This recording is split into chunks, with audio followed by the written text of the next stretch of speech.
Welcome back, everybody, to episode number 15. This is Ahsan Raza with you, your host. And today I've got an amazing guest on the show, someone who you guys will probably recognize if you've seen his billboard and ads across the GTA, especially if you live in the Durham region. I've got Hussein Kabani, broker at Remax. Thanks, Hussein, for coming on the show, man. No worries, man. It. Thanks for inviting me on. Thank you so much. We met, well, I don't know if you know, we actually met a while ago. You probably don't remember, but I was at one of your listings and you had come by, and then we recently met at Rob Vivian's panel discussion. Okay, I knew about that one. Yeah, I didn't know about the first one I know because time. I was new to the industry, so fair enough. But you were there, but it was Hopefully interesting. I was nice to you at that no, point. you were Okay, always nice. But just funny story. So as we were, as I was invited to do that panel with Rob Vivian, I had no idea I was going to do it with you actually. So he comes over to me at lunchtime and he's like, by the way, you're going to be sitting with Daryl King, who's a monster in his own right. Yep. And Hussein Kabani, if he's here, he's going to be on the panel too. So I was nervous already. I'm like, oh crap, I got to sit with these two powerhouses. But you know, when I went up there, you guys were so cool and so down to earth. It was an amazing time, and I got to know more about you personally. And you're a down to earth, humble guy who's done amazing. And I don't want to take away your intro, but please, for our audience, let us know how you got started in the business and what inspired you to do this well for so long. Yeah, for sure. So I basically got inspired by real estate because I talk about it as well. And, you know, it is like because of my background, we kind of were like low income and whatnot. And my parents immigrated to Canada. And what I kind of realized when I was like 17, 18 is that the way to move forward in Canada really was to get real estate, and that's going to actually help you build wealth. So I've always been really focused on that. It's a weird goal as a 17-year-old to say, hey, I'm going to buy some property, you know what I mean? But that's what really I've been focused on. Nice. So I realized that early on. And when I was 21, I ended up buying my first condo. It wasn't something I really loved, but I knew I needed to kind of put my foot in the door. And I really didn't know at that point where that was going to lead me. But you know how it goes. You kind of take a step and you can kind of see a little bit further when you get there. Yeah. So that's what kind of happened. And then I was working corporately. I was moving up through that ladder. And, I really wanted to be involved with real estate through all my experiences and what I had learned. I wanted to pass that knowledge on to other people that may have been in a similar situation as me. Yeah. So that's what really got me interested in it. So I got licensed in 2011 and I was out of my corporate job, and that's what I've been doing since. I haven't looked back since. Yeah, it's been an amazing ride. That's amazing. And I guess with today's topic, what we're going to talk about is just sort of like a recap of what you saw in Q1 of this year. Obviously, things have changed and they're continually changing and evolving in the GTA real estate market. But I thought you'd be the perfect guy to come on the show because you've done so many transactions, so much volume, that you give my audience a bit of an insight that maybe somebody else doesn't have. So let's just get right to it. Like for what we saw this year so far in Q1, I kind of tell the viewers, what did you see in the first half of Q1? And what are you seeing now in the back half of Q1 as we enter into the second quarter of the year? Where is the market generally overall? Yeah, so, well, you know what? Going into this year, we never really thought that it was going to be anything crazy. Yeah. And that was the indication when we started off at the front half of Q1. So at the front half of Q1, everything was kind of, I don't want to say not moving, but like the prices weren't really getting picked up or anything else like that. There was listings that were starting to sit on the market. And then I think it was kind of around the end of January, kind of going into February, we started to see like listings starting to move a little bit faster. And then what we also saw is that multiple offers. And I remember talking to people in February and saying, hey, there's like multiple offers happening in a lot of places. Yeah. I think people were in shock too. Yeah. It's not something that we expected. I don't think anyone really expected it, right? Yeah, like, that at all. Yeah. So it started off kind of slow in the first like 4 to 5 weeks, and then it really kind of picked up. Yeah. I almost feel like a lot of the price decrease that we experienced last year, we've made back a huge chunk of it already at this point right now. Right. And I think you're right, because like what I saw with the market in, I would say, November, December, and even January is when the prices sort of, I would say, bottomed out at that point. So now we look at February, March, and April steadily, like I've seen the prices go up, even if it just went up by a little bit, but it's gone up steadily, including with sales. But I think one question that I get a lot from people, and I'm also kind of wondering from your perspective, is that inflation is still high. Mm-hmm. We're kind of teetering on a recession. Cost of goods, food, all that's still high. Economy is on the brink like of a recession. But then how is this market still resilient despite all of this? What are you seeing? What are the reasons for that? I think it's such a complicated, complex issue because there's so many different components like you just mentioned. But I think overall, what's kind of led to it going the way that it is right now is because I don't think that much inventory has actually come onto the market, and and it has, but our transactions have also kept up with it. Because if we look at March, I think more or less through the Toronto Real Estate Board, I think we averaged somewhere around 10,500 listings available for sale, more or less. Yeah. And what do we have? Like just under 7,000 transactions. So that means 7,000 listings came on and off of the market. So our inventory position didn't increase.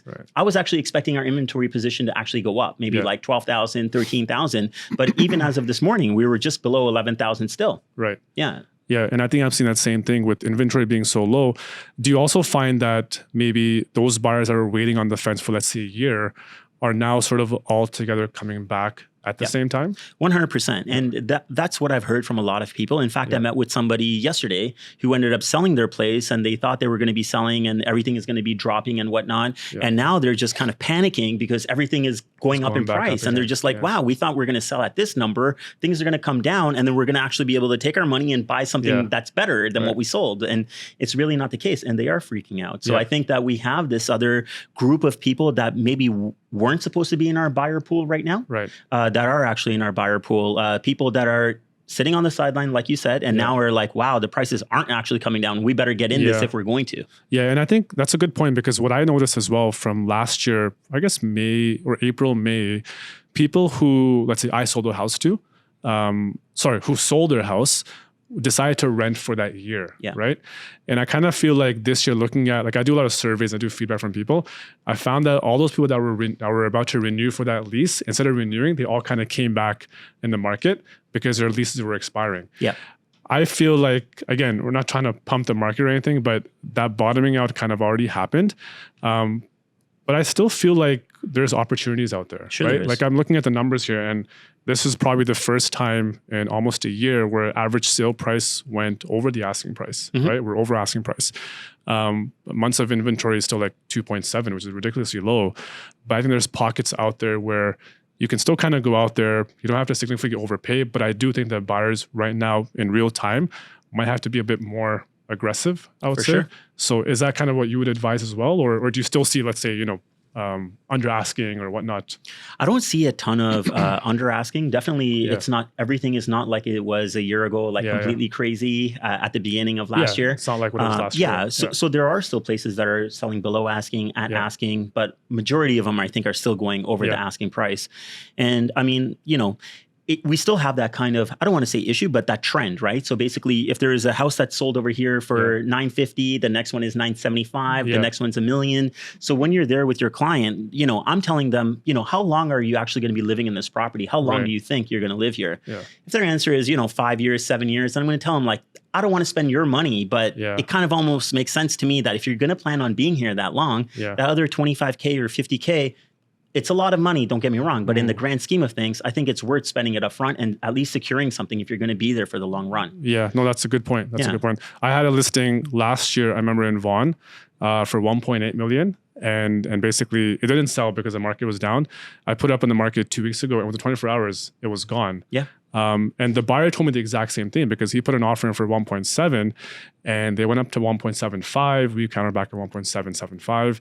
Eventually, I would ask him, like, what happened where you kind of, close that gap? And he told the clients that it's the exact same thing. We're like, you pay that 25, 50 grand now, in the grand scheme of things, you're going to get the house where you want to live.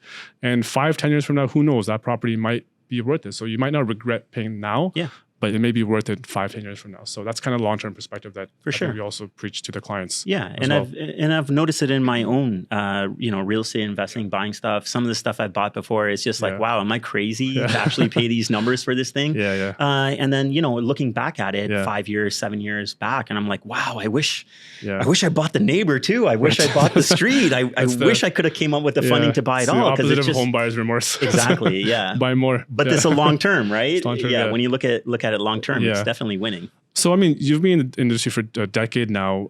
You've seen a lot. You've done a lot. Do you think there's going to be a cap in the GTA where prices will sort of stop at, let's say, 2 million and that's it?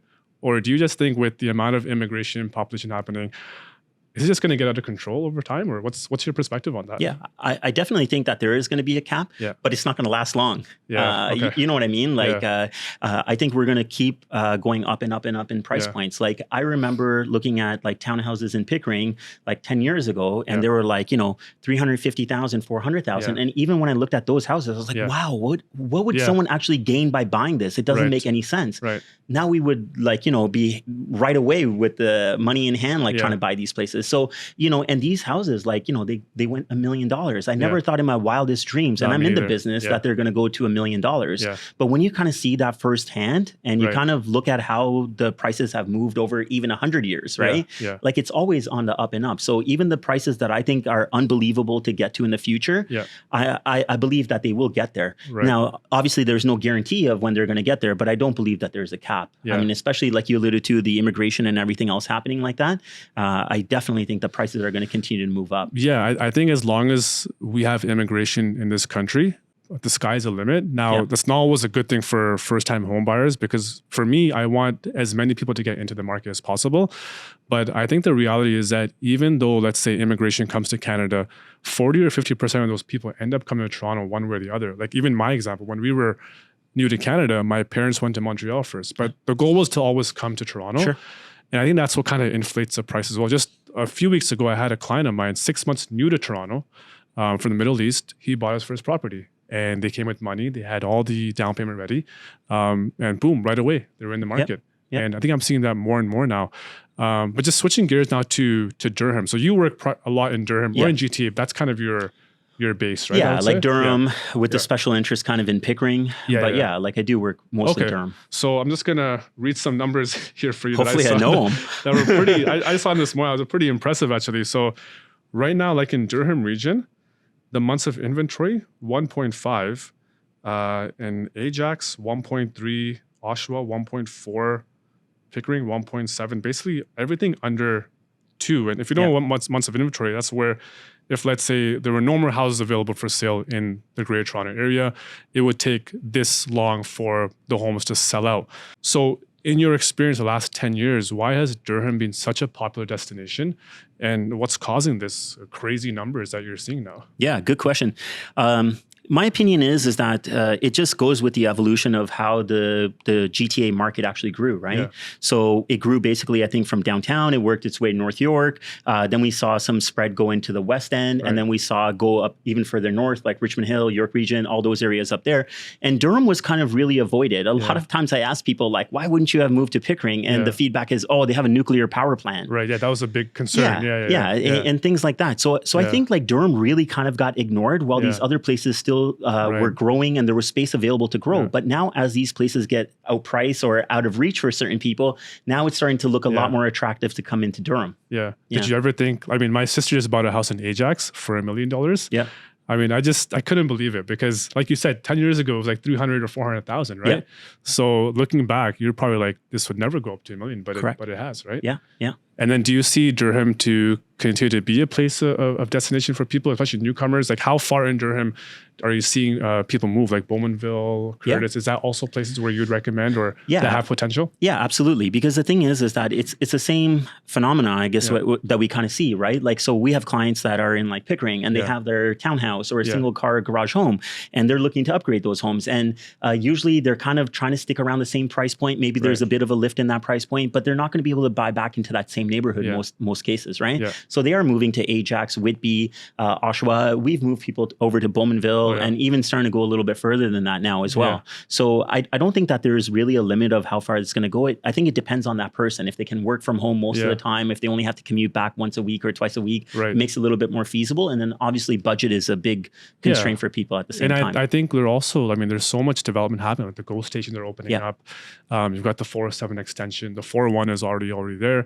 So these things, I think, makes it accessible for people to eventually come to the city if they ever wanted to. For sure. Right? There is a lot of infrastructure that's going in there that is going to, like you said, make it easier to come back to the city. Okay, awesome. Next question I have for you, something that you talk about a lot about in your channel, is the fact that we're going to have so many people renew their mortgage in the next year or 2 years with the high rates. You recommended to your viewers that if you're somebody who, let's say, is going to renew at a higher rate and it may be unaffordable, you're actually suggesting that they may want to get out of the property. Want to explain that more, and why is that suggestion? So I guess why are you promoting that in terms of today's market? So basically, we know that there's people that have gone into the market with 1.5%, 2% rates, 2.5% rates, and when they have to come back and renew at 4.5%, 5%, they may not be able to afford that payment, right? So the thing is that we know, for a lot of the part, like people do really stretch when they're buying their house, right? If they could buy for 1.1, they're trying to get like 1.25, 11.50, something like that. So they're really stretching when they're doing that. And maybe that's okay at like 2% or mortgage or whatever. But when you have to come back and renew at 4.5% or 5%, maybe it's not so feasible on the payments. And what I'm trying to tell people is think ahead a little bit, okay? If you have a renewal that's coming up, think ahead, because I don't know, like right now the market is doing really well, but I don't know what's going to happen in the summertime, right? It gets very foggy when we start looking 2-3 months out there. Yeah. So right now the market is doing really well. And if you're confident that you are not going to be able to kind of make those payments and whatnot, and to get ahead of things, that's why I'm suggesting people, hey, take advantage of where the market is right now. Consider selling that place right now and avoid yourself a potential headache and save yourself some of that equity, and at least try to be able to buy back in the market. Maybe it's not something that you have right now. Yeah. Maybe you have to do a little bit of a downgrade, but to make that move before you're forced to make that move. Yeah. But what if someone in that situation might be losing, let's say 25, 50 grand? Is it still worth it for them to cut their losses and maybe kind of save the mental aspect of stress that you kind of foresee happening? In my opinion, yeah. And I can give you a quick example. Yeah. So I know of someone that didn't end up using me to purchase a property in Oshawa. They paid over $1.3 million for that property, and they were on a variable rate. And as it kept going up, it's unaffordable for them. So this guy right now is working like 2 jobs, a night shift, an afternoon shift, whatever. Yeah. He's got like only like 8 hours to himself right now, and his wife's working as well. So when I calculate all the spend that they have going out there, it just doesn't make sense. Like your income doesn't actually equal living in this nice house. Do you know what I mean? It's not that I want to try to pull them out of there, but just for your own peace of mind. Like it's nice that you have a nice house, but you still have to be comfortable. Yeah, you want to be happy, right? Yeah, exactly. It's not all about having the house, is what I'm trying to say. Yeah, I think a lot of people nowadays are sort of house poor. Yeah, I think you mentioned in your podcast as well, like just kind of keeping up with the Joneses is not the formula that we should all be going for. Be happy with a smaller home, downsizing, just as long as you don't have that mental stress. I think that's way more important than trying to buy or afford a larger home that you may lose in 6 months if you can't hold on to the mortgage payment. So that's a great advice there. What are you telling right now specifically to home buyers in this market? What advice are you giving them? And then we'll talk about sellers as well afterwards. For sure, yeah. Home buyers, what I'm basically telling them is the same thing that we kind of recapped already, is that if you're going to be in there for 5 to 7 years or whatnot, I think you're pretty safe. Fine. Do we know if the prices are definitely going to stay where they are? Can they come down a bit or whatnot? I think that's all a risk. Yeah. But again, if you're in there for the long run and you're evaluating your payments the way that they are right now, because I think, in my opinion, I think a lot of people are moving towards fixed products right now, whereas everyone was kind of on variable before. Right. So I think if you're on a fixed rate right now, at least you can calculate and make sure that you're going to be okay, right?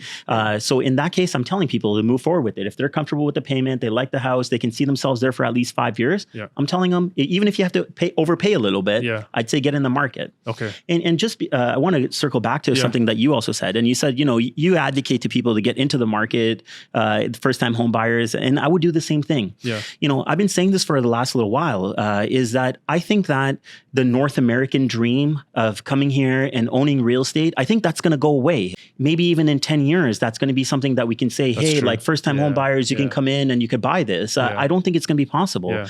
And I think if it is possible, it's going to be really on the outskirts of the cities. You know what I mean? Yeah. So I think whatever real estate is kind of even around the GTA, and if somebody has an opportunity to get in, and I think if it's as little as a condo even, I say you buy it and you get in. Yeah. Another thing I just want to let you know also is that I'm telling people, if they're not happy about like maybe purchasing a condo in Pickering or Markham and they have somewhere else to be, I'm saying still buy it. Stay with your folks. Yeah. You know what I mean? Stay with them. Rent that place out. Right. And at least you're going to have something 100%. To start with at the same time. I did a couple of reels on that same topic. Awesome. So that resonates with me a lot. Actually, I've got a couple of clients that I'm working with right now who are first-time home buyers. And I don't know if you use this, but I find this a lot, is that they have that money saved in the bank, 100 grand, 200 grand. Yep. But there's something stopping them from pulling the trigger. And when you ask them the core question, what is their core fear? It's, what if I make a bad investment, or what if I lose my money? What I tell them, and I'm sure we tell them as well, is that money sitting in your bank is doing you more harm than it is, because you're losing money over time. Sure. Right? And there's always going to be risks in investments in real estate, whatever it is. But if you can put that money into a property, right? And if you've done your research, you've done your education, you've done your due diligence, right? Even if the market goes up or goes down, I mean, rest assured, if it's a good educated decision in the long run, like you said, you will probably win out. Yeah. And there's always risks involved. But I think the biggest fear that people have is, what if I lose my money? But my thing to them is like, you're doing more harm with that money sitting in your account. So pull that trigger. Again, not trying to pump the market, but I have 2 younger brothers and a sister as well who just got in the market. You know, my brother's 22. I'm pushing him to get into the market soon, because I think, like I said, in 10 years, I don't know what's going to happen, right? Yeah. It might become a renter city. And I think we're heading that way. I think so. Which is unfortunate, but I think the next 10 years is opportunity for people to kind of get in the market, even if it's on the outskirts, whether it's Barrie, Durham, whatever it is. Get yourself a condo, a small house, and I know it's going to pay dividends for first-time home buyers. For sure, yeah. It's a foot in the door, and I've done the same thing with my siblings as well. Is like I've pushed real estate on them. Even my brother, I forced him to buy his first condo. Nice. Like I literally said, "Hey, I got this deal worked out. Come here. I need your SIN card. Like let's make this thing happen." You know, the funny thing is that when he was getting his interim occupancy in that condo, Mattamy was releasing in Pickering, and this is the times where you got to stand outside. So I'm like, I don't care what it takes. I got your name on this list, and you got to be here for roll call. Like, let's go. Right. So he's like trying to move his U-Haul boxes and everything into his condo. And I'm like, come stand in this line right now. And luckily enough, he did. Yeah. Because by the time that place was ready, his condo had already appreciated, and he was able to put a big chunk of this into his townhouse. That's awesome, man. That's awesome.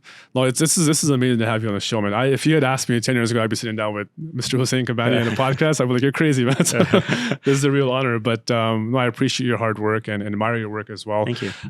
What are some advices you can give to, let's say, young and up and coming realtors that, you know, I've been following for 10 years now. Like, what do you advise them today if they want to kind of succeed in the next 10 years, given the way the market's going? Or what do you suggest to them right now? You know what? I'll start with the negative, I guess, first. Both sides of it. Like I think the negative part of it is that people kind of look at us and say, oh, like they're making a lot of money and it's pretty simple. They're just going out and opening doors and things like that. Right. I think if you're going to get into this business to say, hey, I can make a lot of money, maybe you have to reevaluate if you really want to get in that business, because, you know, the TREB stats were out. I'm sure you kind of saw it, 70,000 agents, and there's, you know, 85% of them are doing between 0 and 5 transactions, which is fine if you're kind of in the background there. But if you really want to do something in this business, I think you got to get in for the right reasons at the same time. So that's the first thing. I wouldn't get into it because I think it's easy money, or I think I can make a lot of money in the business, because usually that doesn't work out. The other thing I would say is that I would say be authentic. Like that's my way of doing it. I'm not trying to be somebody else when I'm out there. Right. I'm talking. I didn't prepare for this podcast or anything else like perfect. That. It's just it is what genuine. It is. And I'd say don't try to be somebody else. You know, even I was making those mistakes earlier in my career. I would look at a bigger agent, and we all do. You know, and we'd say, I want to be like this, but I would say that for the wrong reasons. I'm saying, oh, they're making all this money and this and that, but it was really the wrong reason. Right. So I'd say do it for the right reason. Be yourself. Be authentic. And I would please say, just don't get on social and post a bunch of dumb stuff. I see a lot of that stuff. And I think being on social is very important. I think it's very important, but be knowledgeable when you're getting on there. And I would also tell people that if you're getting in the business, don't try to come across like you're a hot shot already. Like I think it's okay. Maybe if you have to join a team, or if you have to do open houses for people and whatever, like learn the ropes. And I think it becomes very important, because at the end of the day, you don't want to mess up your client, right? Because if you start messing up your client, and maybe you get away with it once or twice, but eventually that's going to come back. And I've seen it too many times. So I would say, hey, it's okay to be new. I think it's okay to be new, but learn from the bottom. You know what I mean? Like learn how things actually work and do it the right way. Don't just try to go out there and say, hey, I'm a big rock star, bliss with me. Yeah, no, that's awesome, man. Now you got to put in the work and the grind as well. So coming from you, that means a lot. And I know our viewers are going to appreciate that too as well. I got to ask you, man, about the truck. I've seen you in the truck Yeah, a lot. yeah. So I love that, man. I love that you're rolling in that truck as a realtor. It's so different. It's so cool. Like, why did you make that decision? What was the reason for that? You know what? There was one major decision is because I've always been into camping. Nice. Like the last 15 years, Okay. like I've been camping. And then like 2 years ago, my wife and I, we actually rented a small RV, like a pickup truck with the camper cab on the back of it. And we drove it from Toronto to Vancouver. We did this whole roundabout trip and really enjoyed it. So it got me thinking that, hey, I may want to pull a trailer, a travel trailer at some point. Okay. So then that led me to the truck. And then I had to really think about it because of the business that we're in. Like people expect to have a certain image, you know what I mean? Like you got to have a nice car and whatever. And I've had these nice cars. And then I'm all about like social experiments at the same time. So I said, let's do it. Like what's going to actually happen? So I got that GMC pickup truck and everyone in my family, my friends told me, you're going to hate this thing. It's not you. Like you're a Mercedes, BMW kind of guy. You're not going to like this truck and you're going to give it back. I actually believed it too, but I didn't care because I knew that in 6 months I can actually flip that truck and get some money out of it. Now that my lease is coming up, I'm looking at options. Okay. And the only option I come back to is that truck. Wow. I really like it. And you know what? It hasn't hurt my business. People think it's kind of interesting to actually have that type of a truck. And I actually explained to them why I actually have it. Same way I kind of did with you. Like I like camping. I like doing outdoor stuff. So it actually fits my lifestyle. If anything, it kind of shows your personality, right? Which I think gets lost in this business nowadays where everything is so mundane and boring sometimes. To bring out your personality, it's a differentiation factor, I think, in the industry. So that's good on you, man. I'm not into trucks, but I think I'll maybe get a Jeep one day some days. You've inspired me. Awesome. So that's awesome. You should, man. Yeah. But that's amazing. Thanks for the market update. We're going to ask you some other personal questions just to kind of add some fun into this podcast and wanted to put you on the spot. So Hussein, let us know, what is your favorite place to travel? Someplace that you haven't been before. Haven't been. Yeah. I think it would be something like Thailand or something else like that. Like I've been to like India, Vancouver, Europe and things like that. But I think going to Thailand or Japan, I think that's interesting to me because it would be a complete culture shock. Yeah. Yeah. Awesome. What's your favorite movie or TV show that you've watched over and over again? Over and over again. I mean, might be kind of cheesy, but I really like Law and Order. Okay, nice. So Law and Order has been good. We've been watching all the old episodes and whatnot. So we're really kind of into that right now. Awesome. And last question, what's the best piece of advice someone has given you? I would say it's my old corporate boss, and it really sticks to me. And he basically said, like, you don't have to be the smartest person in the room. You just have to be the hardest person, the hardest working person in the room. Yeah. No, it's a great way to wrap it up, Hussein. Thank you so much. No problem. If you enjoyed this information, this video, please like, share, and subscribe to the podcast. Hussein, we'd love to have you on again sometime if you have the time. Absolutely. And we'll see you in the next episode, guys. Thanks so much. Have a wonderful day.